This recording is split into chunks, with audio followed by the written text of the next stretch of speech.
Ele está fazendo algo novo. Ele está fazendo algo novo.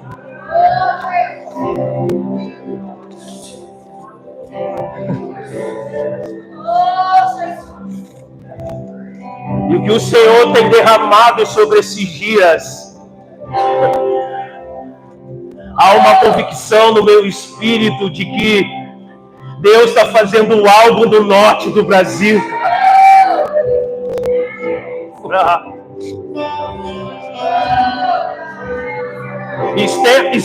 Alguém está clamando. Alguém está clamando.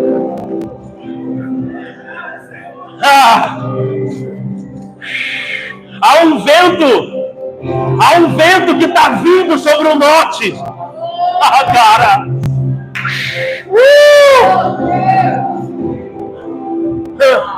Alguém está clamando. Alguém está gerando uma fumaça que está chegando às narinas de Yahweh. Eu acredito que o Senhor está reposicionando a igreja nesse tempo. De homens e mulheres simples que estão dispostos a não olhar mais para a sua vida, mas estão dispostos a preparar um lugar para Ele, a preparar um caminho para a volta do Messias. Isso aqui não é qualquer encontro. Nós precisamos entender isso. Essas reuniões não são mais naturais, normais. Algo pode acontecer, alguma coisa pode acontecer quando nos reunimos. E estamos aqui para tentarmos entender como precisamos nos movimentar profeticamente nesses dias.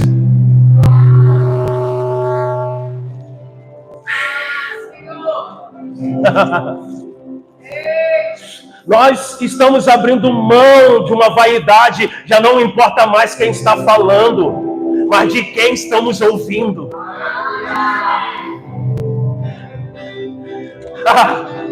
Sabe, eu não estou preocupado aqui em liberar uma mensagem bonita, sabe, mas eu quero compartilhar o meu espírito, cara. Sabe, Marlone, já não tem mais a ver com quem fala, cara. Mas o quanto a nossa fome, a nossa predisposição de ouvi-lo. Ele está fazendo algo novo. Ele está fazendo algo novo. O norte do Brasil está na agenda de Deus para esses dias.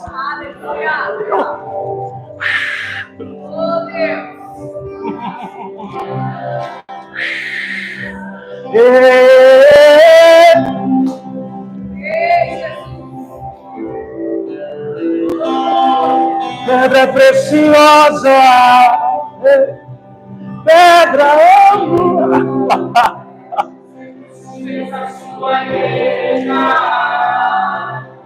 Pedra eleita, pedra preciosa, pedra angular, na sua igreja. Isso é o fundamento daquilo que nós estamos fazendo, desenvolvendo. Se tudo que falamos, se tudo aquilo que fizermos, se Cristo não estiver no centro, é construção humana. Ele é a pedra angular. Ele é a pedra que os homens rejeitaram. Mas existe uma geração que não rejeitou, mas o recebeu. Mas a todos aqueles que o recebeu, ele impartiu uma filiação, uma identidade, cara. Fique à vontade, pode se assentar, pode ficar em pé. Aleluia. Uau. Eu sou o Jax. Para quem não me conhece, eu sou do Rio de Janeiro. Faço parte da Igreja Luz das Nações, no Rio de Janeiro. Eu sou casado com a pastora Shirley, tenho 3 filhos, Marisabel, João Emanuel e o Noah. Estou muito feliz de poder voltar ao Pará, ao norte. Sempre bom estar aqui. Toda vez que eu venho para cá, toda vez que eu venho ao Pará, eu vivo experiências com o Senhor pessoais incríveis. E eu creio que esses dias que nós estaremos aqui, estarei também em outros lugares, eu creio que não será diferente, amém? Vocês estão comigo? Eu tenho um livro, escrevi um livro ano passado, Não Deixe a Chama Apagar, algo que o Senhor tem ministrado aos nossos corações. Se você quiser adquirir, tem ali fora. Ok? Estão aí? Amém. Muito bom. Aí, ó, aleluia. A pastora está falando que é bom. Então, a pastora falou que é bom, vocês podem comprar, irmãos. 3 filhos para sustentar, irmão. Aleluia. Mais prazer estar aqui com os irmãos, na escola Antioquia, o Marlon que está aqui. Eu creio que o Senhor está nos alinhando nesse tempo, né? Nos impulsionando a cada dia mais a voltar para Ele.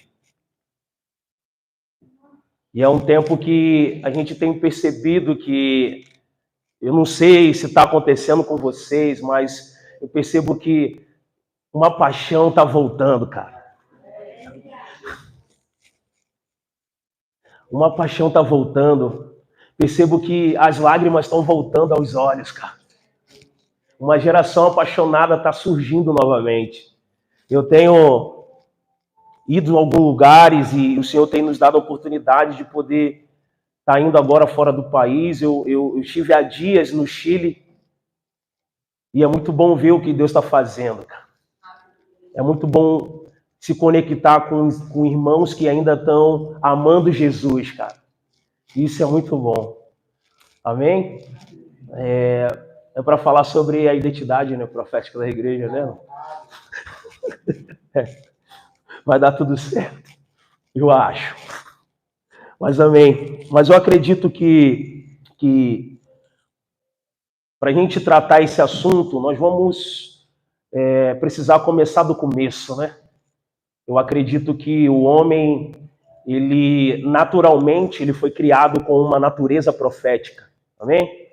Porque quando você percebe no jardim que tudo que o homem fazia, tudo que o homem proclamava ali, ele estava cocriando com o Senhor. Então o homem, por natureza, já era um homem profético. Vocês estão comigo? E eu quero ler com vocês em Gênesis capítulo 3, só para a gente entender um pouco aqui o contexto que a gente vai construir. Gênesis 3, do 6 ao 24. Vendo a mulher que a árvore era boa para se comer e agradável aos olhos, e árvore desejável para dar entendimento, tomou-lhe do fruto e comeu, e deu também ao marido, e ele comeu. Abriram-se então os olhos de ambos, e percebendo que estavam nus, coseram folhas de figueira e fizeram cintas para si. Quando ouviram a voz do Senhor Deus, que andava no jardim pela viração do dia, esconderam-se da presença do Senhor Deus, o homem e a sua mulher, por entre as árvores do jardim. E chamou o Senhor Deus ao homem e lhe perguntou: onde estás? Ele respondeu: ouvi a tua voz no jardim, e porque estava nu, tive medo e me escondi. Perguntou-lhe Deus: quem te fez saber que estava nu? E essa pergunta é uma pergunta muito pontual. Quem te fez saber? De quem nós estamos ouvindo? Quem está falando conosco? Quem está falando aos nossos corações? Irmãos.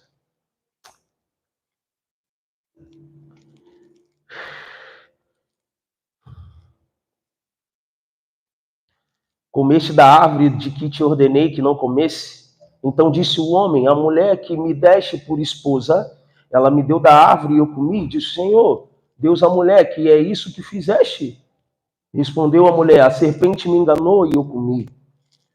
Então o Senhor Deus disse à serpente, visto que isso fizeste maldita e és entre todos os animais domésticos e o és entre todos os animais selváticos. Então, pulei, né, gente? Tô ficando velho, cara.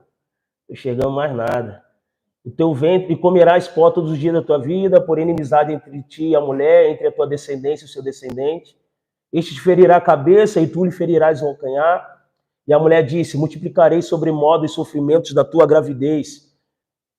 Em meio às dores darás à luz filhos e o teu desejo será para o teu marido e ele te governará. E Adão disse, visto que atendeste a voz de tua mulher e comeste da árvore que eu te ordenara, não comesses, maldita é a terra por tua causa. Em fadigas obterás dela o sustento durante os dias de tua vida. Ela produzirá também cardos e abrolhos, e tu comerás a erva do campo. No suor do rosto comerás o teu pão, até que tornes a terra, pois dela foste formado. Porque tu és pó e ao pó tornarás, e deu ao homem o nome de Eva e a sua mulher, por ser a mãe de todos os seres humanos. Fez o Senhor Deus vestimenta de peles para Adão e sua mulher e o vestiu. Então disse o Senhor Deus, eis que o homem se tornou como um de nós, conhecedor do bem e do mal, assim que não estenda a mão e tome também da árvore da vida e coma e viva eternamente. O Senhor Deus, por isso, lançou fora do jardim do Éden, a fim de lavrar a terra de que fora tomado. E expulsou o homem, colocou querubins ao oriente do jardim do Éden, e o refugiu de uma espada que se revolvia para guardar o caminho da árvore. Estão aí? Então a gente entende que o homem, no início, na origem, ele foi criado para ser profético.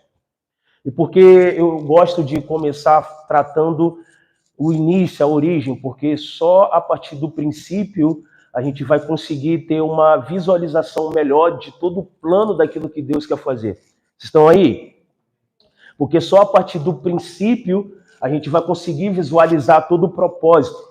E o propósito, para essa palavra aqui, uma das variações é prótese, que quer dizer unir as partes. Então, muitas das vezes eu gosto muito de falar sobre isso e não me canso, né? E aí eu entro no respaldo daquilo que Paulo fala aos Filipenses 3:1, não vos envergonhe de falar coisas repetidas, porque isso vos trará segurança. Então, muitas das vezes, voltar ao princípio vai fazer com que a gente encontre todo o propósito. E a palavra propósito é prótese, que quer dizer unir as partes, unir aquilo que está solto. E quando a gente consegue unir tudo aquilo que o Senhor tem falado, a gente consegue ter uma visualização melhor daquilo que nós precisamos desenvolver como igreja, como aquilo que Deus está comunicando à sua igreja nesses dias. Amém? Então, isso também é para que a gente venha ter uma visão do quadro geral e faça sentido para o seu momento e te dê esperança escatológica em relação ao tempo. Porque a queda, ela é um princípio de separação. A queda é um princípio de separação. E toda separação é morte, e toda morte é separação. Vocês estão aí? Beleza, vamos lá. E é muito interessante porque quando eu começo a ler esse texto de Gênesis, eu percebo que aqui começou um grande problema.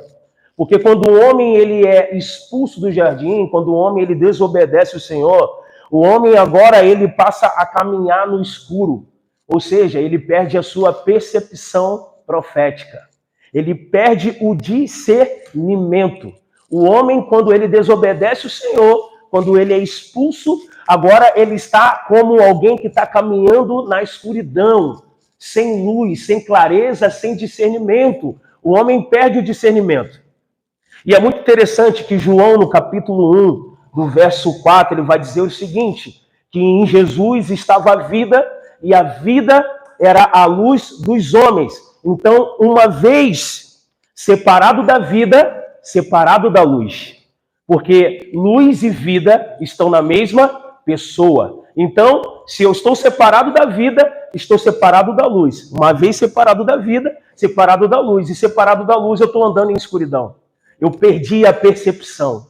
Eu perdi o discernimento.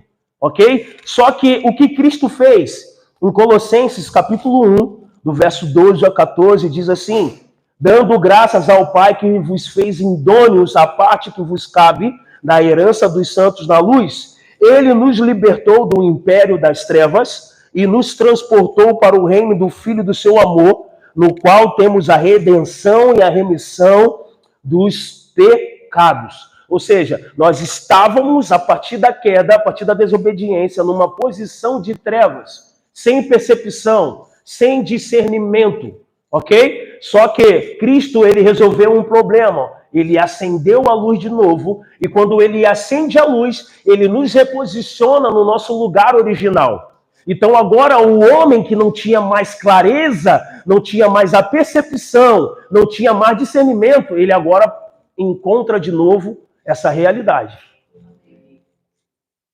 Então houve um transporte, houve uma mudança de posição. Cristo acendeu a luz de novo. Então, um homem, naturalmente, ele nasceu para ser essa pessoa profética, ok? 1 Pedro, capítulo 2, o verso 9, vai dizer o seguinte: vós, porém, sou raça eleita, sacerdócio real, nação santa, povo de propriedade exclusiva de Deus, a fim de proclamar as virtudes daquele que vos chamou das trevas para a sua maravilhosa luz.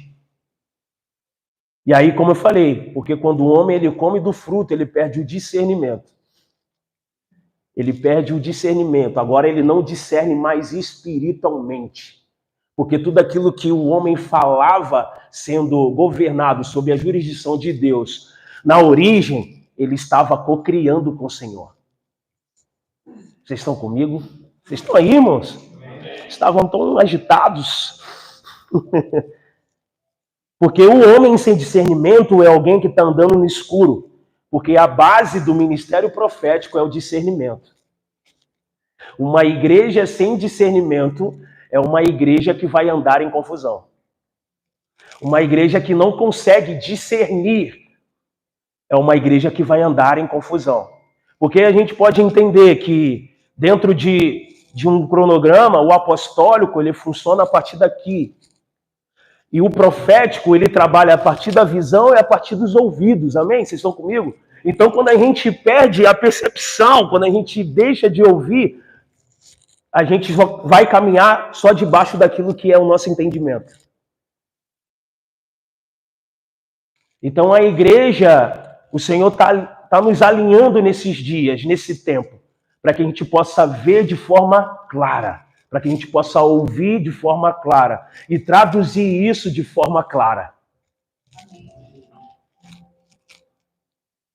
E aí eu entendo que dentro disso o Senhor está preenchendo as lacunas, sabe? Porque a interpretação equivocada da mudança espiritual pode atrapalhar progressos futuros. Se nós não compreendermos, nós podemos estar trabalhando em algo que Deus não está envolvido. Nós podemos estar envolvidos com aquilo que Deus não está. Então, eu acredito que a pressa, ela nos atrapalha. Porque a pressa é o desejo de eu querer um resultado imediato. E quando nós construímos aqui, e é sobre isso, de nós entendermos aquilo que o Senhor quer que nós venhamos cantar, é sobre termos paciência para subir a um lugar no Senhor e ouvir a sua voz. Você lembra quando Deus chama Moisés, sobe aqui, e ele sobe. Só que Moisés fica dias lá e o Senhor não falou nada. Irmãos, isso mexe com a nossa estrutura, porque a nossa tendência é querer resolver as coisas da forma rápida, é querer ouvir Deus de forma rápida. Eu acredito que se Deus pedisse para a nossa geração hoje construir uma arca, a gente ia falar, Senhor, manda ela pronta logo. Porque às vezes a pressa, às vezes não, todas as vezes que a gente vai se movimentar a partir de uma pressa, a gente deixa de usufruir daquilo que de fato o céu tem para nós, cara. Então, eu creio que já não tem mais a ver com uma velocidade.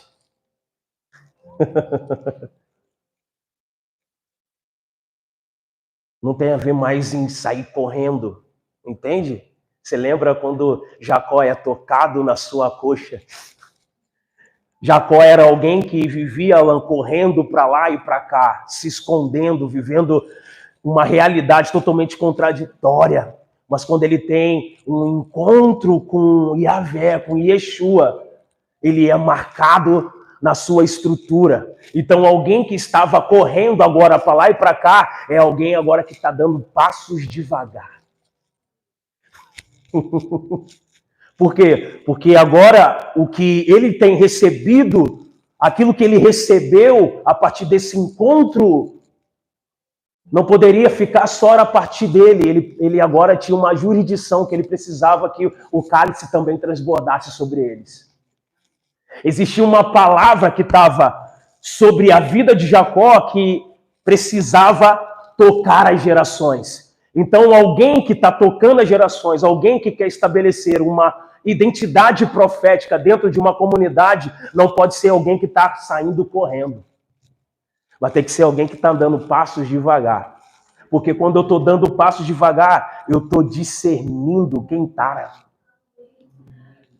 E aí eu percebo que tem meninos, que tem crianças, que precisam ser afetados. Por quê? Porque o trabalho já não tem a ver com o trabalho pessoal, mas agora tem a ver com as gerações. E sempre teve a ver com as gerações. Deus é um Deus geracional. Quando a gente começa a entender essa realidade, a gente começa a perceber que o nosso trabalho não tem a ver com a gente, mas tem a ver com as gerações que a gente está tocando, sabe? E é muito legal, porque quando você olha as escrituras, você percebe na vida de Abraão, que Abraão ele sai de um meio de uma confusão. A família de Abraão vem de um contexto de confusão. Porque quando a gente olha Gênesis capítulo 12, já começa Deus ali falando da história de Abraão. Mas também tem Gênesis capítulo 11. Então, existia uma confusão, existia uma Babel, homens ali querendo construir algo que chegasse até o céu. Uau! Só que Deus faz algo que eu acredito que hoje é o nosso maior desafio. Deus ele vai lá e compartilha as línguas diferentes.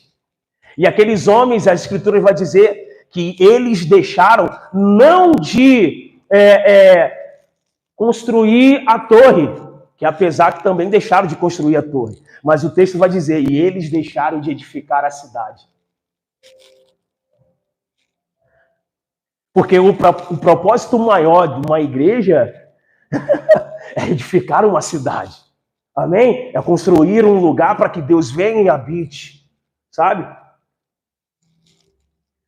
Só que quando eles começam a olhar um para o outro e percebem que não estão se entendendo, quando não há clareza de entendimento, quando eles não conseguem se entender entre eles na linguagem, cada um vai para um canto. Cada família vai para um canto. Aqueles que estavam se entendendo entre eles, cada um vai para um canto, cara.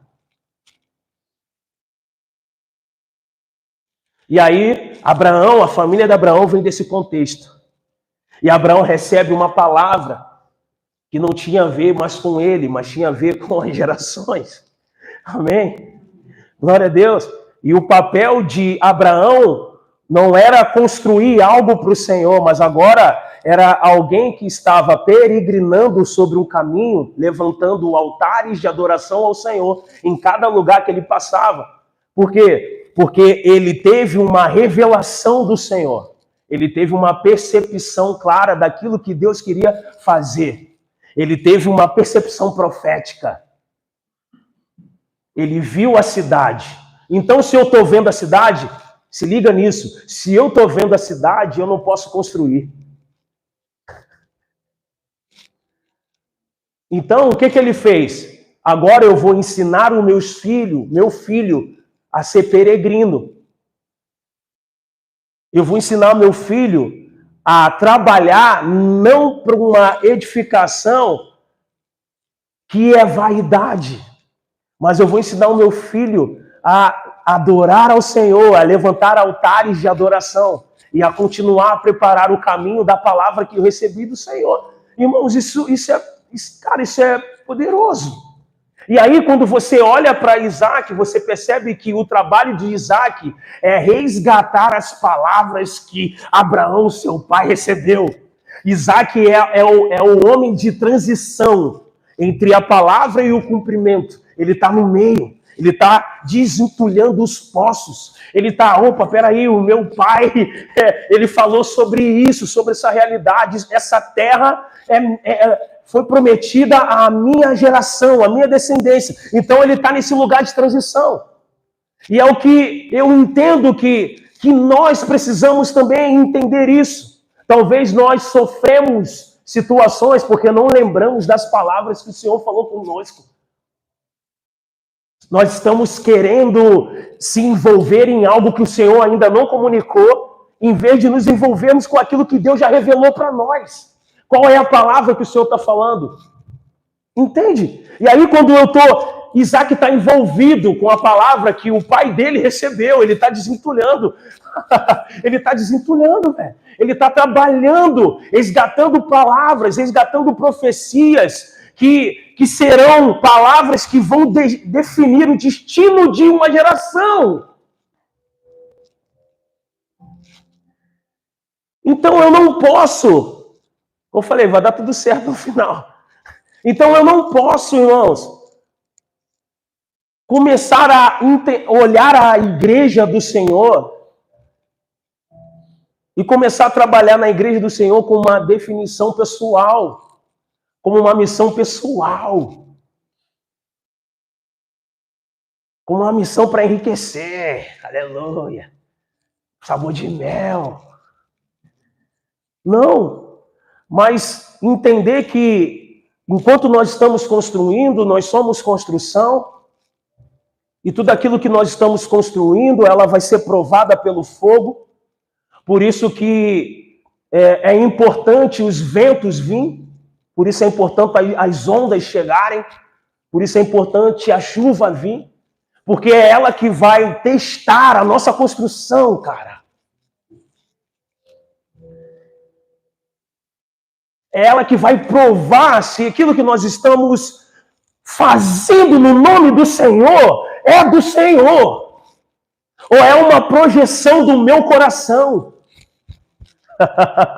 Sabe? E aí, muitas das vezes nós oramos, Senhor, manda o teu fogo. Cuidado. Perigoso. Porque pode destruir todas as nossas obras humanas, que a gente dá o nome de Deus. Vocês estão aí? E aí é muito interessante que o caso do concílio de Jerusalém e o reavivamento da popular gentia reforça o meu argumento. Olha só que interessante. Por quê? Porque o que nós estamos entendendo hoje, Malone está aqui, não sei se ele vai concordar comigo isso. Alan, os irmãos estão aqui. Mas o que a gente entende? Que todo o trabalho profético, ele vai trabalhar em cima de um pilar. E qual é o pilar? É as Escrituras. É a palavra. Então, para toda a realidade, existe a palavra para ser o prumo que vai alinhar entre aquilo que é verdadeiro ou não. Ok? Vocês estão aí? E aí, olha que interessante aqui em Atos 15, verso 1. Alguns indivíduos que desceram da Judéia ensinavam aos irmãos: se não vos circuncidade segundo o costume de Moisés, não pode ser salvo. Então, assim, uma mudança essencial e um afastamento da antiga mentalidade precisava ser interpretada. Porque estava tendo ali uma contenda entre os irmãos, se era para circuncidar os gentios ou não. Toda uma realidade ali, toda uma tensão, uma confusão. Só que Tiago, ele preencheu uma lacuna, velho. E aí entra a identidade profética da igreja. Tiago, ele preenche uma lacuna entre as palavras passadas, daquilo que Deus comunicou e aquilo que precisava ser feito. O que ele faz? Ele, vamos voltar para as escrituras. Vamos voltar para a palavra. O que a palavra está dizendo? Aí ele vai lá em Amós, capítulo 9, do 11 ao 12, e diz: naquele dia levantarei o tabernáculo caído de Davi e repararei as suas brechas. E levantando-as das suas ruínas, restaurá-lo-ei como fora nos dias da antiguidade, para que possuam o restante de Edom e todas as nações que são chamadas pelo meu nome, diz o Senhor que faz essas coisas. Tiago ficou na posição de alguém que proclama a mensagem. Ele assumiu o compromisso e interpretou as palavras do profeta. E aí, sabe qual é o nosso problema hoje? Que a gente quer resolver a realidade a partir do nosso sentimento. Sabe o que está filmando, né? Deixa eu falar, não tem mais credibilidade nenhuma. Mas a grande verdade é que a gente vê muitas situações por aí, né? A galera aí do... eis que te digo, e não sei o quê, os profetas do Pix. O povo ama isso. O povo ama essa realidade. O povo ama uma palavra que vai massagear a sua alma. Não tem a ver com este te digo, mas tem a ver com aquilo que está escrito. E é aquilo que está escrito que vai alinhar o nosso sentimento, o nosso coração, a tudo aquilo que o Senhor está fazendo, irmãos. Nós somos viciados em querer palavras que vão massagear o nosso coração. Você vai ganhar um carro esse ano, irmão, aleluia. Você vai ganhar uma... Ninguém quer perder, todo mundo quer ganhar. E diante de uma realidade que estava acontecendo com essa igreja, Tiago, ele assume a posição, fala, olha, o que as escrituras vai falar acerca disso? Porque é a palavra que vai alinhar, irmãos. E se a gente não tiver discernimento, nós vamos acabar caindo num engodo, sendo levado pela alma. Porque, como eu falei, o discernimento é a base do profético, macho. E aí eu compreendo que, olha só, em Atos 15, 28, porque pareceu bem ao Espírito Santo e não a nós vos impor maior encargo além dessas coisas necessárias. Estava acontecendo uma transição ali, ó. E aqueles homens, eles precisavam entender aquilo que o Espírito estava comunicando para aquele tempo, para aquilo que iria acontecer depois dali. Poderia comprometer um propósito do Senhor.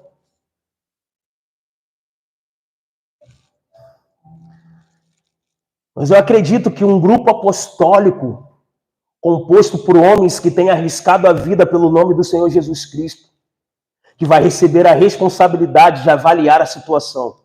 E nesse grupo havia Judas e Silas, 2 profetas, que encorajaram e fortaleceram os irmãos, que trouxeram uma percepção coletiva daquilo que o Senhor queria estabelecer sobre eles.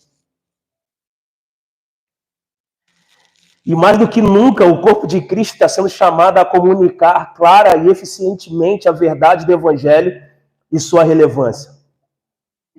Várias passagens falam dos sinais dos fins dos tempos e da consequente confusão daqueles que não estão fundamentados na sã doutrina. E eu creio num avivamento de manifestação do Senhor, mas eu também creio num avivamento bíblico. Eu creio num avivamento onde nós vamos voltar a amar as Escrituras, cara. Sabe, irmãos? E eu acredito muito nisso nesse tempo, porque toda a movimentação, em algumas situações, nós vamos precisar trazer clareza do que está acontecendo no ambiente. Você lembra lá em Atos capítulo 2, no dia de Pentecostes, o Espírito veio, os homens começam a falar em línguas. Só que aqueles que estavam também no ambiente não estavam entendendo. Outros estavam, esses caras estão embriagados. Outros estavam debochando. E aí, o que Pedro fez? Ele trouxe as escrituras para o centro. Ele fala, olha só, esses homens não estão embriagados. O que está acontecendo aqui foi o que o profeta Joel profetizou. Que nos últimos dias ele derramaria sobre o seu espírito, sobre toda a carne. E todos os jovens profetizarão. Os filhos teriam visões. Os velhos voltariam a sonhar. Aleluia! Porque uma movimentação onde as pessoas estão caindo e não levantam transformada, não é uma movimentação, não pode ser uma movimentação genuína na sua vida pessoal. Todo fogo que vem e faz você cair e você não levanta outro, alguma coisa está errada.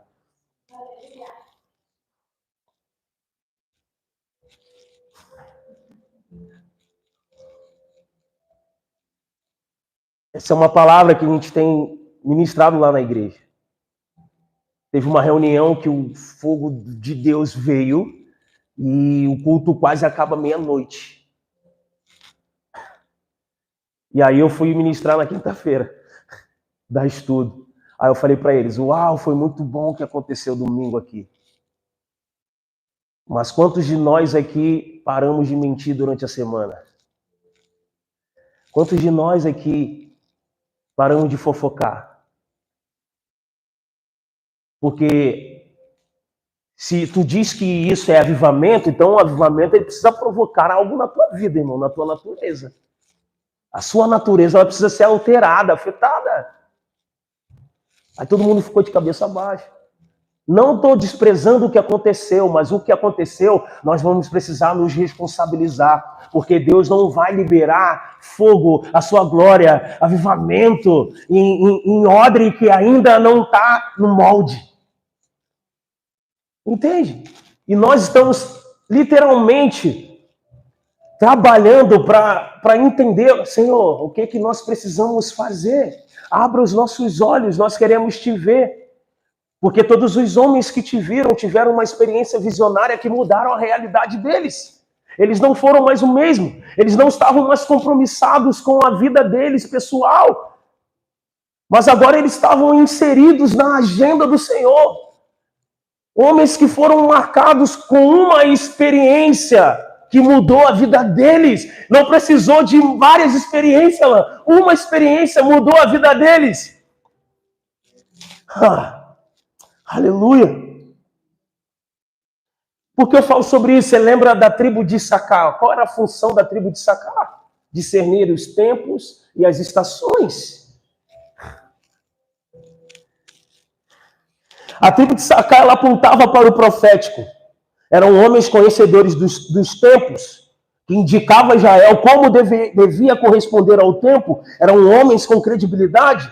Está lá em 1 Crônicas 12:32. Dos filhos de Issacar, conhecedores da época, para saber o que Israel devia fazer, 200 chefes e todos os seus irmãos sob suas ordens. Então a tribo de Issacar era conhecida por sua habilidade em interpretar os tempos, discernir a vontade de Deus. De acordo com a tradução judaica, Issacar é um estudioso da Torá que ensinou seus descendentes a observar os mandamentos de Deus, cara.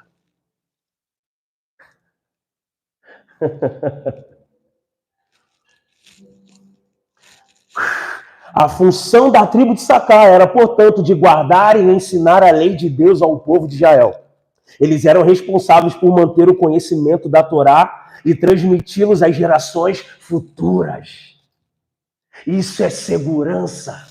Quando nós temos uma palavra, nós não vamos ficar envolvidos em coisas que não vão fazer sentido. Quando nós temos uma palavra, todas as vezes que um ambiente ou alguém querer te tirar dela, vai levantar pessoas. Olha, nós temos uma palavra. Nós precisamos honrar o que Deus disse. Nós precisamos fazer aquilo que o Senhor falou. Enquanto não se cumpriu, nós precisamos trabalhar naquilo que o Senhor está falando. A tribo de Sacala, ela tinha uma função de segurança, irmão. Aquilo que o Senhor estava comunicando, aquilo que o Senhor está fazendo. Ele discernia o tempo e a estação. Essa estação nós vamos precisar se mover. Esse tempo nós vamos precisar agora segurar. Nesse tempo nós vamos precisar subir a montanha. Agora nós vamos precisar descer. Nós precisamos entender isso, velho.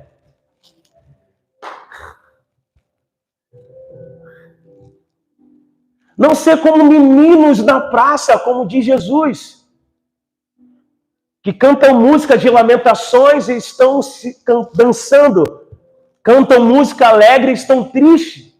Mas uma geração que está discernindo o que o Senhor está fazendo. E o que o Senhor está fazendo, Jacques? Algumas coisas. Eu acredito que Ele ainda está trabalhando na mudança dos corações. Ele está fazendo um transplante. Removendo um coração de pedra e colocando um coração de carne. Eu acredito que Ele está nos impulsionando a vivermos como uma geração. Sabe, irmãos, eu tenho 3 filhos. E eu estou morto. Eu não trabalho mais para mim. Eu estou preparando um caminho para eles. Eu não estou preocupado mais com quanto eu tenho, com quanto eu vou ganhar. Eu não estou mais preocupado com isso. A minha maior preocupação hoje é se a mensagem que está me afetando, está afetando os meus filhos. Se a mensagem que está me tocando, está tocando a minha geração.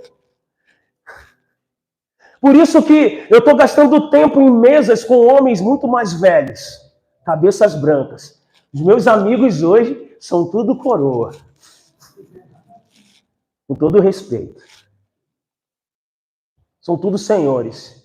Por quê? Porque é uma forma de resgatar um sentimento. Sabe? Uma geração contará a outra os grandes feitos do Senhor. Uma geração contará a outra. Então, ouvir dos mais velhos e ver que o coração deles ainda estão queimando, protege a visão, protege a palavra.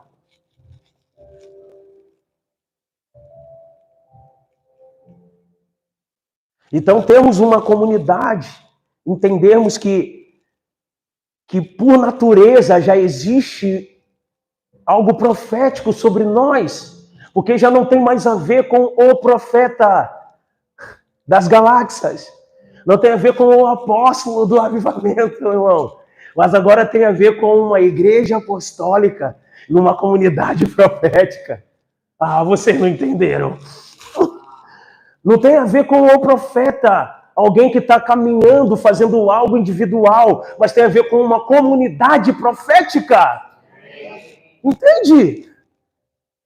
Aonde o profeta que tem um ofício, ele não vai trabalhar sozinho, porque ele sabe que dentro de uma comunidade existe um corpo que também se movimenta profeticamente. Sabe? De tirarmos essa autodependência de alguém sempre querer falar na nossa vida, sempre querer um profeta. O profeta, vai estar um profeta falando lá, vou lá, né? Vai que eu recebo uma...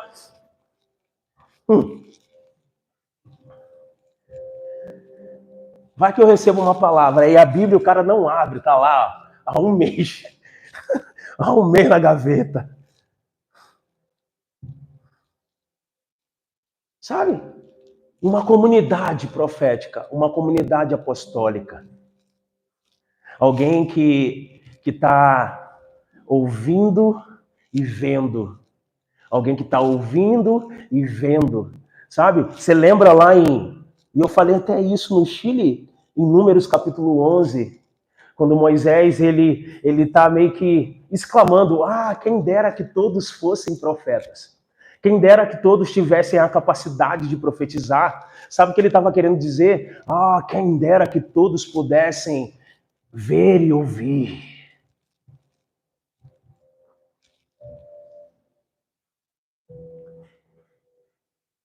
Mas como eu falei no início, Cristo acendeu a luz de novo. Amém. Então, aquela autodependência dos profetas que caminharam individualmente, Jesus ele derramou agora sobre toda uma comunidade. Não foi só sobre Pedro, mas foi sobre toda uma comunidade. Vocês estão comigo? O Espírito foi repartido, então todos nós temos uma natureza profética, e todos nós tendo uma natureza profética, todos nós podemos profetizar, mesmo não tendo um ofício profético. O que é a natureza profética? É a capacidade de ver e ouvir. A capacidade de ver e ouvir. Uma igreja profética é uma igreja que está ouvindo e vendo o Senhor. Entende? Uma igreja apostólica não é uma igreja que está saindo para fazer qualquer coisa lá, mas é uma igreja que está se movimentando para edificar a cidade.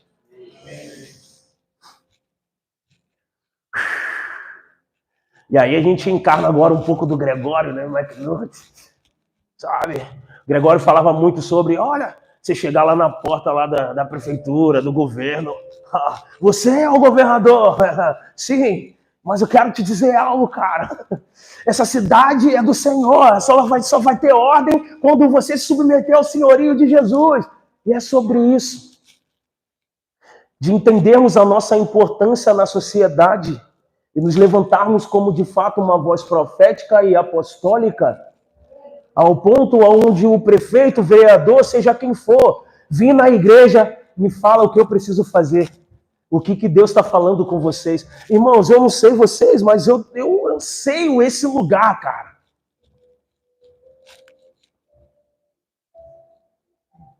E aí eu acredito que, nós estávamos falando hoje um pouco mais cedo, que nós só vamos conseguir desenvolver isso juntos. Nós vamos precisar dar a mão àquele que não gosta da gente. Irmãos.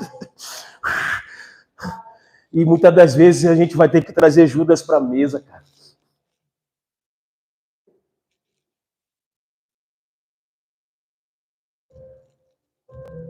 Nós vamos precisar dar a mão àqueles que a gente não gosta. Por quê? Porque já não tem a ver com isso. Porque quem está morto não tem sentimento, velho.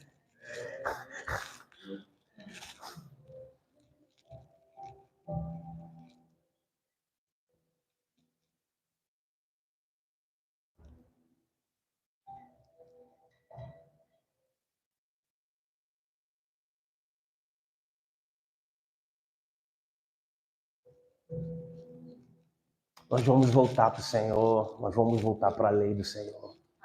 É o que nós precisamos. É ter essa visão do Cristo, cara. Eu tenho orado todos os dias, Senhor, me deixa te ver, cara. Me deixa te ver. Se ainda existem temores, medos aqui, me deixa te ver, cara. Eu quero ver o Senhor.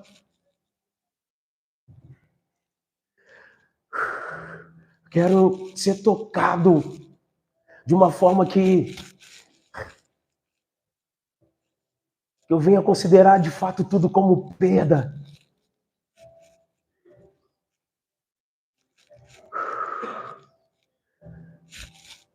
Eu não quero ter mais reputação. Nós ainda ficamos muito preocupados com as nossas reputações, do que as pessoas vão falar da gente, o que as pessoas vão dizer. Mas o que mais importa para mim nesses dias é ser um amigo dele, cara. É ser alguém que está compromissado em nem deixar a chama apagar. Mateus 24:12 vai... Por se multiplicar a iniquidade, o amor de quase todo mundo vai se esfriar. Mas aqueles que estão com seus olhos fixos diante do Senhor, os seus corações continuarão queimando. Independente das circunstâncias. Sabe por quê? Porque nós temos um motivo dentro. Que a distração lá fora não vai nos tomar. O Senhor falou comigo essa palavra esse tempo. O que eu estou colocando em você é para que você tenha um motivo dentro de você. Para você olhar para a sua realidade e não deixar que a sua realidade te consuma. Mas que o motivo que eu coloquei dentro de você, que é espírito e vida, possa ser o guia da sua vida nos seus momentos mais sombrios. nos seus momentos mais de dores, quando você não estiver vendo nada, tipo, não tem solução, mas tem uma palavra dentro de você que está queimando, velho, que está te impulsionando para uma realidade.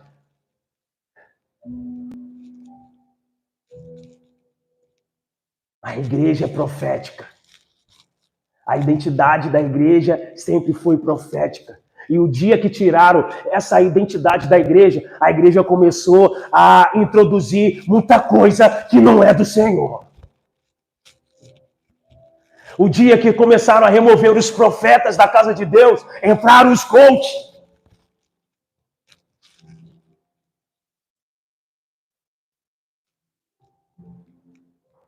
Nada contra. Também nada a favor.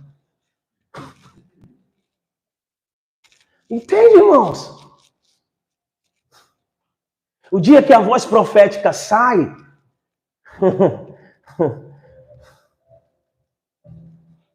quem fala é Jezabel.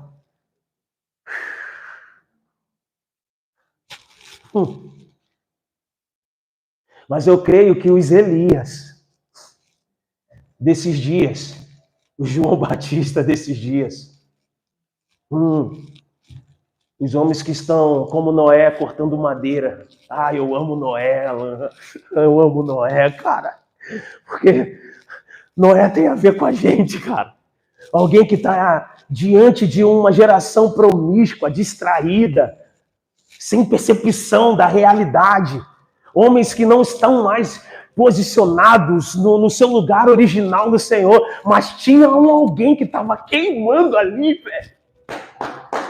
Tinha alguém que estava ali sendo justo diante do Senhor, no meio de uma geração corrompida, cara.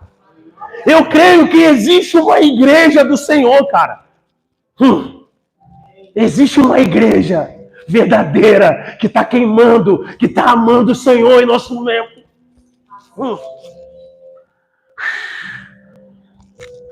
E mais do que nunca, eu tenho alguns amigos que falam, eu não acredito nisso. Eu acredito na profecia do Rick Joyner. Uma geração sem nome e sem face. Uma geração sem rosto. Tem irmãos que não acreditam. Ah, cara, eu não... Mas eu acredito. Na geração sem rosto, cara. Ah, não preciso, né? Piada interna. Desculpa.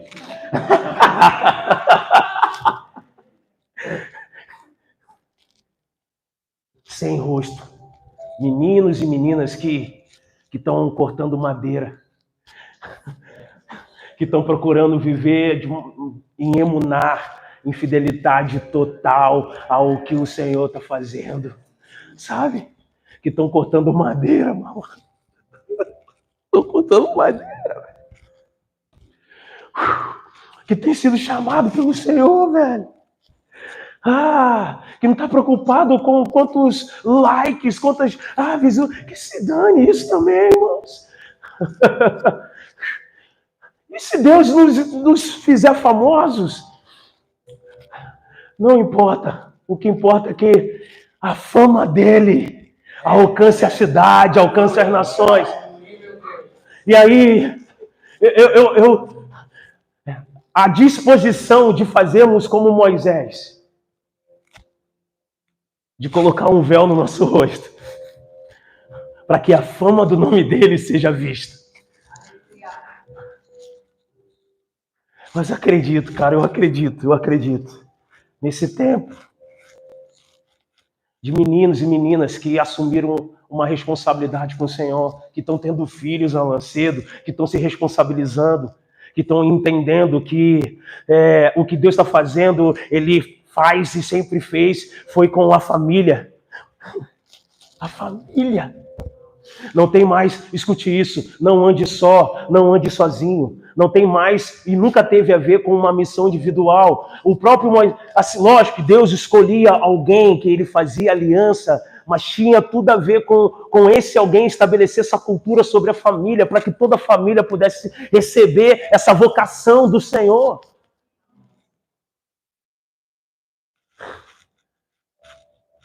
O que Deus está fazendo é na família, mas é como uma família. E Deus está olhando, cara. Com qual família eu posso contar? Ele olhou para a terra e viu que tinha uma família. Ele viu um homem justo, um homem posicionado, um homem que era inteiro diante do Senhor. Que a sua pregação não converteu ninguém, não mudou ninguém, mas tocou a sua casa. Porque pode um homem ganhar o mundo e perder a sua família?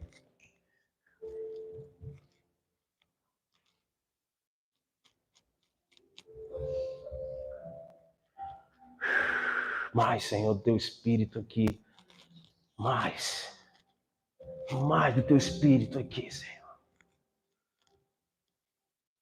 Eu tô com muito temor falando aqui. De verdade. Talvez esses dias essa é a mensagem da minha vida.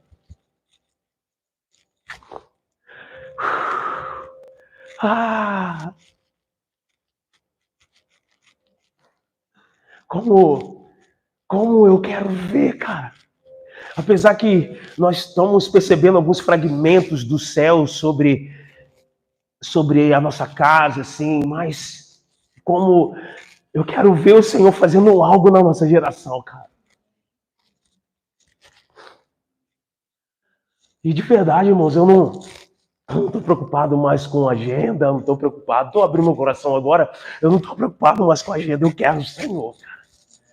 Eu quero o Senhor. Eu quero de alguma forma ser marcado com a glória dele, velho. Sabe, não?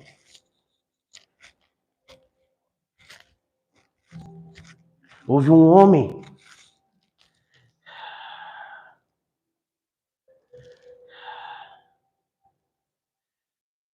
e aí é muito interessante, só para a gente concluir, que em todo o tempo Deus, ele falou por meio da criação, ele falou por meio dos profetas, ele falou por meio do seu filho.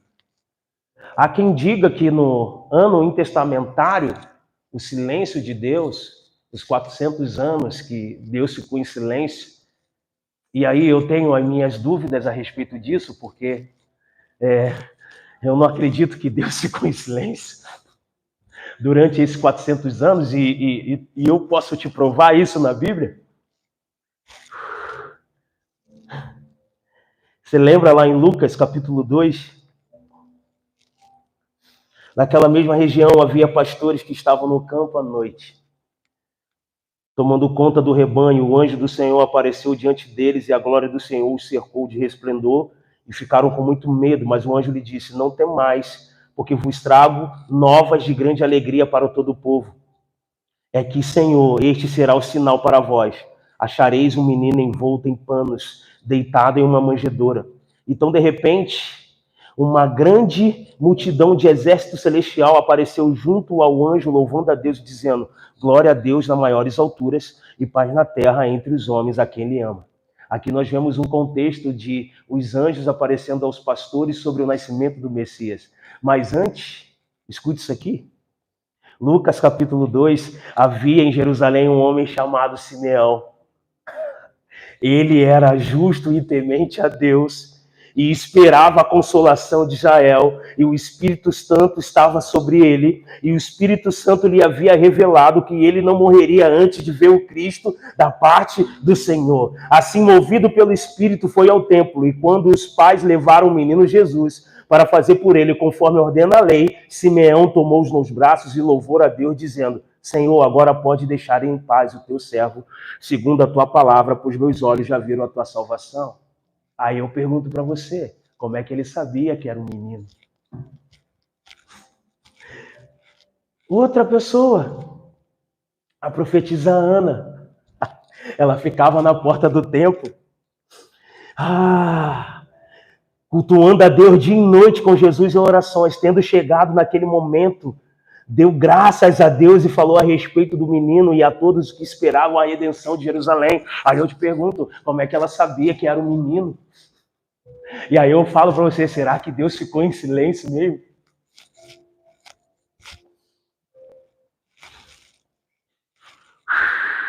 Porque você vai perceber que Deus sempre fala no tempo. Você vai perceber que Deus sempre fala no tempo. Mas nem todos que estão no templo entendem o que Deus está falando no tempo. Vou repetir. Você vai perceber que Deus sempre fala no tempo. E nem sempre quem está no templo percebe o que Deus está movendo no tempo. Quem percebeu quando Jesus nasceu? Quem estava no templo ou quem estava no tempo?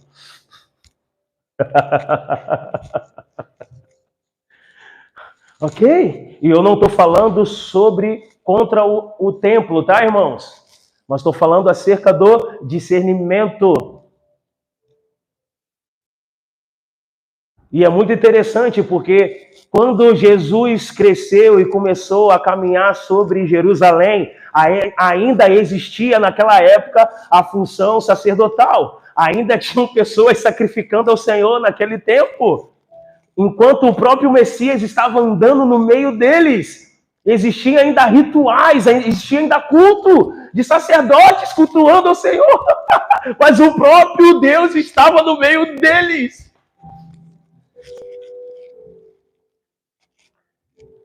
Eles não o conheceram. Eles não o receberam.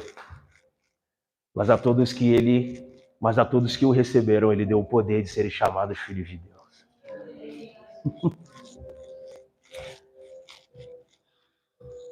A minha oração para nós é que, Senhor, abra os nossos olhos. Queremos estar no templo, mas entendendo o tempo. Queremos estar no templo e sendo movido com aquilo que o tempo está dizendo. Se não sabe o que vai acontecer conosco? Um esforço desnecessário naquilo que o Senhor não está fazendo. Então a igreja, a natureza da igreja é profética. A identidade da igreja é profética. Aleluia. E eu creio que uma confraria de profetas estão se levantando nesse tempo. Amém. O que é mais fácil, amar um profeta ou matá-lo?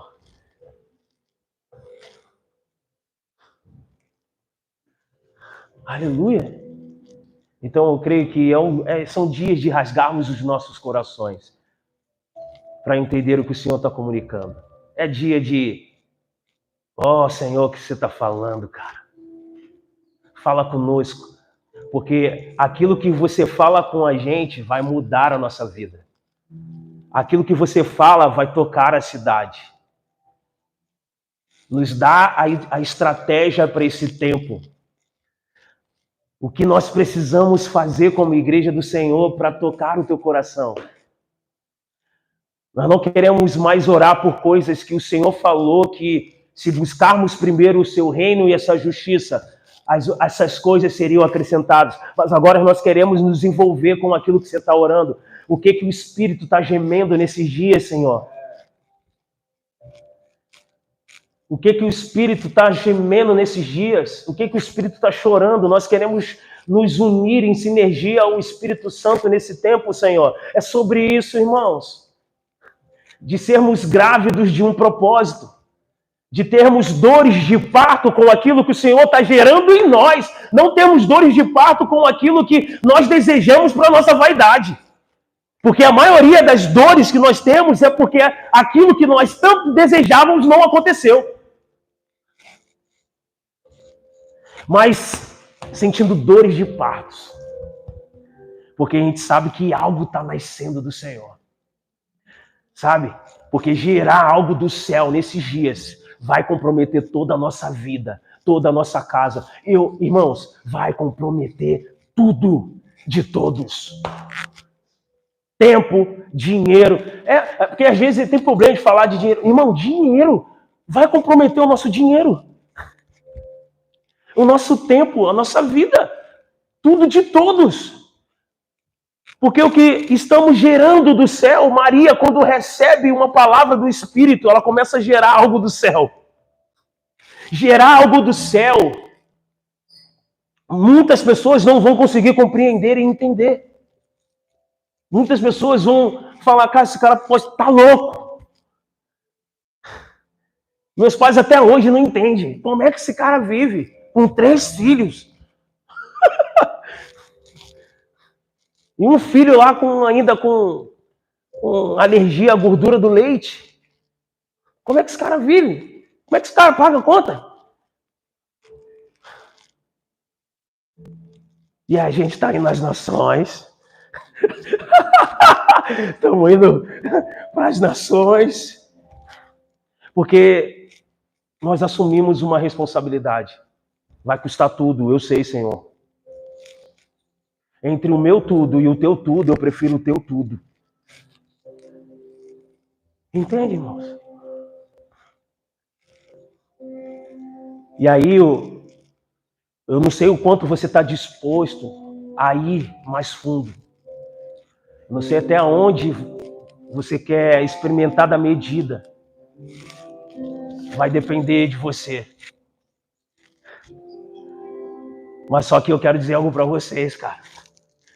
Eu uso a palavra de Jesus para João Batista. Olha, Pai, sabe o que está acontecendo? Os cegos estão vendo, os surdos estão ouvindo, os mancos estão sendo curados e aos pobres o evangelho está sendo pregado. É isso que está acontecendo. É isso que está acontecendo.